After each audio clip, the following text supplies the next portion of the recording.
बिस्मिल्लाहिर्रहमानिर्रहीम। अस्सलाम वालेकुम। एग्रीकल्चर इन्फॉर्मेशन के साथ मैं मोहम्मद तासीन। खासकर भाइयों, आज हम बात करेंगे आम के बागात के हवाले से कि इस वक्त हमारे आम पे बाग पे जो है वो नुकसानदेह कीड़ा इस वक्त शिद्दत अख्तियार कर चुका है, हमारे नुकसान का बायस बन रहा है मैंगो हापर।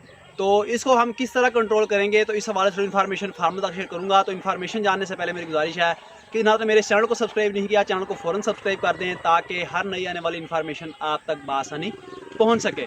तो खासकर भाइयों, इस वक्त जो है वो हमारे आम के जो बागात हैं वो टोटल जो है वो फ्रूटिंग कर चुका है। उस पर जो है वो तकरीबन दाने का साइज़ जो है वो बन चुका है, आम का जो साइज़ है वो तकरीबन बन चुका है।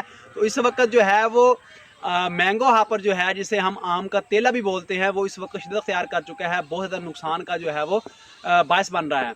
तो खासकर भाइयों, हमारे काश्तकार का ये सवाल है कि हमने मैंगो हापर का स्प्रे तो किया है, बज़ाहिर उसका कंट्रोल तो हमें नज़र आया है, लेकिन 5 से 7 दिन बाद जो है वो दोबारा उसी तरह शिद्दत अख्तियार कर चुका है। तो काश्तकार भाइयों, इसमें क्या है कि जब हम स्प्रे करते हैं मैंगो हापर के लिए, आम के तेले के लिए, उस वक्त क्या करना है, आपने एक बात का ख़ास ख्याल रखना है कि आपने पानी उस वक्त ज़्यादा इस्तेमाल करना है।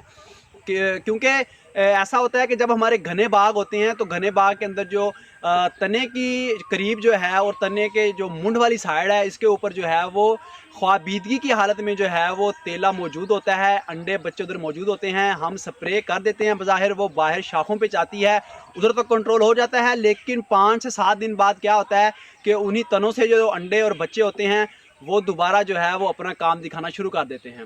तो खासकर भाइयों, इसमें इस चीज़ का खास ख्याल रखना है कि जब आप स्प्रे कर रहे होते हैं, मुंड पे और बाकी जो तना है उस पर अच्छी तरह जो है आपने स्प्रे करनी है, ताकि उधर से भी जो है वो अंडे बच्चे कंट्रोल हो सकें।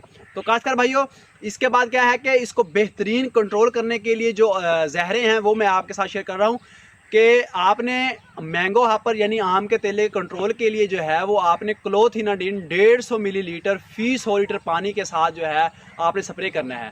तो क्लोथिनाडीन 150 ml और साथ में जो है वो आपने बाइफेंथ्रीन 150 ml आपने मिला के फी 100 लीटर पानी में जो है वो आपने स्प्रे करनी है। तो खासकर भाइयों, इससे क्या है कि आपने स्प्रे करना है और 7 दिन बाद जो है वो इसको रिपीट लाजमी करना है। जैसे आप रिपीट करेंगे तो जो अंडों से बच्चे निकले हुए होंगे वो भी आपके उसी वक्त कंट्रोल हो जाएंगे वो, और आपको देर पर कंट्रोल जो है वो आपको मिलेगा। तो खासकर भाइयों, ये थी आम के हवाले से आज की इन्फॉर्मेशन।